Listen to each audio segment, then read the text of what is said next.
Assalamualaikum warahmatullahi wabarakatuh. Jumpa lagi di channelku. Oke, di video kali ini saya akan membahas salah satu hal yang paling tidak disukai, paling dibenci oleh karyawan Indomaret dan Alfamart, yaitu ketika barang di toko itu minus dan kita sebagai karyawan diwajibkan untuk mengganti barang yang minus itu tadi. Oh no!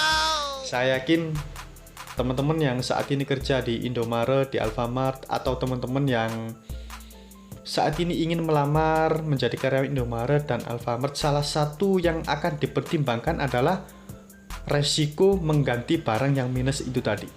Yaps, itu memang menjadi resiko ketika kita bekerja di perusahaan retail. Bukan hanya di Indomaret dan Alfamart ya, tapi perusahaan retail yang lain juga menerapkan metode yang sama. Ketika barangnya minus, karyawan wajib mengganti barang yang minus itu tadi.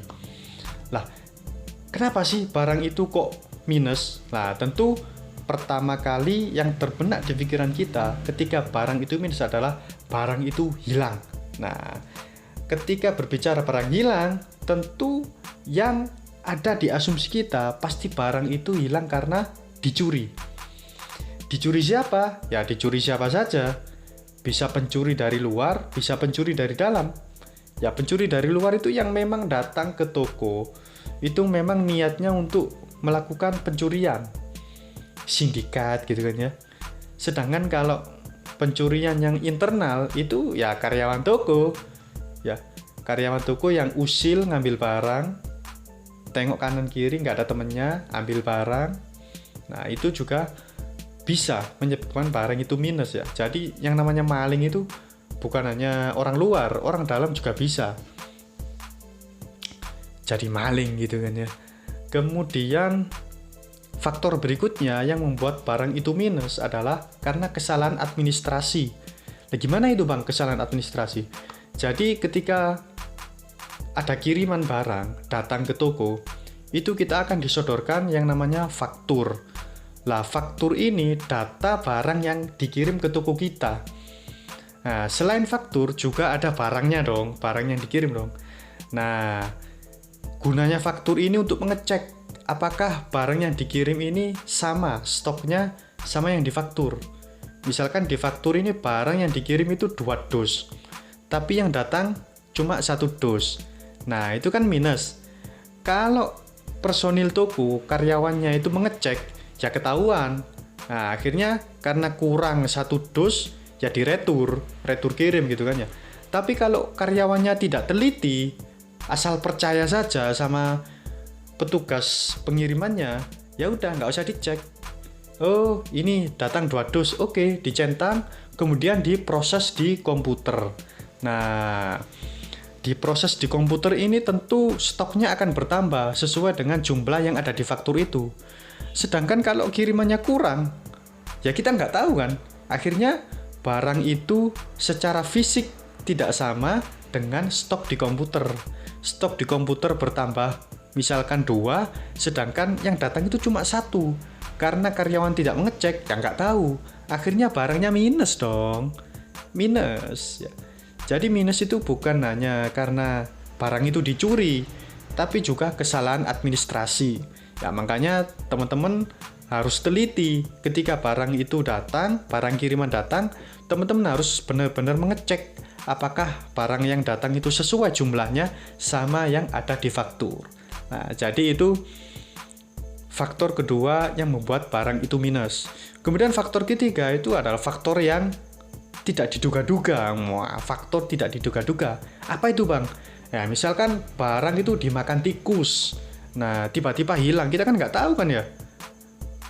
Tikus itu kan sangat cerdik sekali, tidak tertangkap CCTV. Wah, itu bisa malam-malam menyelinap masuk ke gudang, ngambil susu, snack, coklat gitu yang rawan dibawa tikus itu coklat, kemudian susu tepak yang kecil-kecil itu rawan diambil oleh tikus.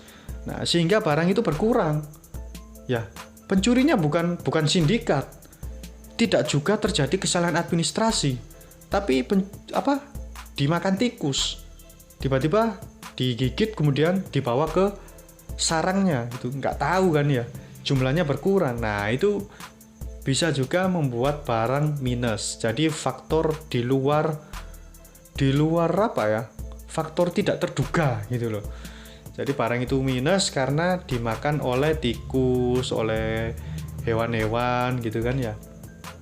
Nah, itu juga bisa membuat barang itu minus. Atau barang rusak yang ya rusak aja gitu. Misalkan ada misalkan yang rawan ya, snack biasanya yang rawan itu. Nah, itu kan jatuh dalam waktu yang lama. Itu akhirnya rusak. Lah rusak itu udah jadi sampah wis. Akhirnya disapu sama karyawan. Nggak tahu kita kan ya. Harusnya kan kalau ada rusak diretur kan. Akhirnya stok di gudang berkurang. Stok di komputer juga berkurang, klop. Tapi karena ketidaktahuan karyawan, kalau barang itu ternyata stok gudang, karena rusak, tiba-tiba disapu, dibuang ke sampah, ya akhirnya minus. Nah, itu juga bisa membuat barang itu minus.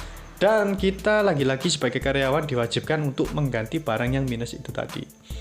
Nah, makanya teman-teman kalau pengen bekerja di Indomaret atau teman-teman yang saat ini sedang kerja di Indomaret, ya teman-teman harus teliti. Ya, teliti dalam hal pengawasan untuk menghindari pencurian. Kemudian pada saat kiriman itu datang, ya harus administrasinya harus bagus supaya barang itu tidak minus ya. Kalau kiriman itu di fakturnya 2, dicek juga apakah kirimannya juga datang 2. Jangan-jangan cuma datang 1, akhirnya minus lagi dong.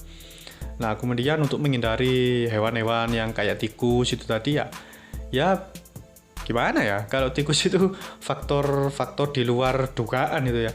Nah, mungkin kalau memang tokonya banyak tikusnya ya dikasih jebakan tikus supaya mengurangi resiko barang itu hilang. Oke? Mungkin itu saja video yang bisa saya bagikan dalam kesempatan kali ini.